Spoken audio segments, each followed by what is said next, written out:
What's going on, everyone? So today's video is probably the most requested video I've had in a long time, and I've been putting off because I thought I've made a video like this, but it turns out I haven't. I've only covered some of what I want to talk about in this video, so hopefully this video I'll be able to cover all that, and I do apologize for putting it off and telling everyone that they were wrong when they said I haven't made a video on this. So I'm going to keep this video extremely short because there's not much to talk about, and I'm going to layer it the exact same way that I laid the Ultimate Fort Guide, which you can go check out on my channel if you're interested. So with all that being said, let's just get straight into the video and not waste anyone's time. So around the world, there's really only two types of skeleton ships you're going to come across. The ones that are sailing the seas and doing their own thing, and the ones that do spawn in the allocated area. I personally believe that the ones who come up by themselves are a lot easier than the ones that spawn in the allocated area. That could just be because there's only one of them attacking you, not multiple, but I really have no proof to back that up. So when you find ships that are roaming the ocean that aren't manned by people, always for me, they're only galleons. I've never seen a brig or a sloop skeleton ship roaming by itself, although I definitely have seen them in the allocated spawn areas. Also, if you don't know what the allocated spawn area is, all it is a big cloud in the sky that looks like a ship.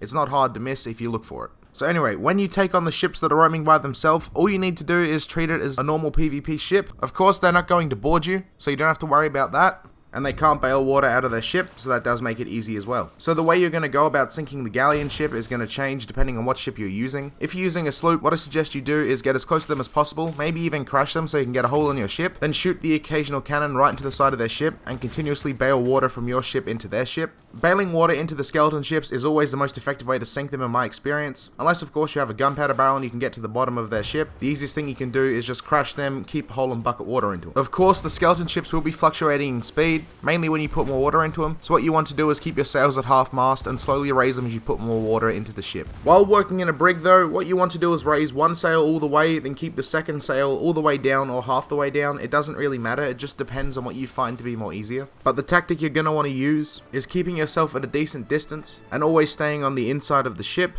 That is going to make it easier on combating the cursed cannonballs that are going to go your way. Now do remember that they do keep loot on their ship, and it is possible for sometimes a gunpowder barrel to spawn on a skeleton ship, so you can use that to your advantage if you do manage to board them. Now everything I said there can also be applied to the galleon, so moving on now to the cluster of ships which do spawn in the allocated area.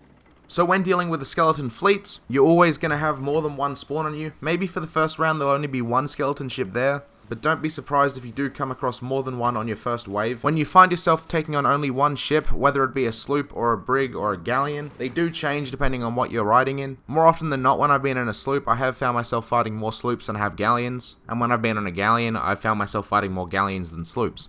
No matter what ship you are going against though, one of the most important things you can do is make sure you keep the same speed as those fleets, because not only will that keep you close to them, you can use the technique I've said earlier, which is bailing water into their ship really effectively in this method. When you do find yourself taking on more than one ship though, the most essential thing you can do is make sure you keep one skeleton ship between you and a second skeleton ship. As you can see in the video, that's pretty much the idea. If you maintain this, you can always make it so the further out skeleton ship will fire into the ship that's in the middle before they hit you. Now do take note though that every ship you do come across will have some form of loot inside them, whether that be gunpowder barrels, chests, skulls, or even merchant items. Do keep a lookout for that, and try and do your best so you can pick up those bits of loot that will make your payoff better than what it would be if you don't. Do keep in mind that there's around 5 waves you're going to need to go through, so that's on average around 8 or 9 ships, so keeping your supplies up is the most essential thing when doing this battle. And if you don't go in with a lot of supplies, what you can do is jump onto the enemy ships just to take their supplies. So with all that being said, that's a general ultimate guide on how to take down the fleets and the single ships. If you do want a more detailed way to solo take out those ships, I have made a video somewhere on my channel. I'm going to link that down in the description, so if you want to check that out, you can. And also, we're now coming up to the final discount code I'm giving away with the guys from Nerd Propellant.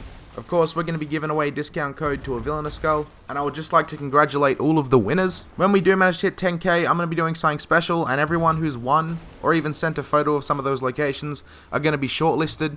If you have noticed, I've been asking some of the winners' numbers between 1 and 10. That's going to really affect what I'm going to do when we do hit 10k. So do keep in touch within the next coming weeks, because I'm sure you don't want to miss it. So all you need to do is send a photo of yourself in that location, then send it to me either in a link in the comments or in a photo in the Discord, whatever is easier for you. But with all that being said though, good luck and thanks for watching.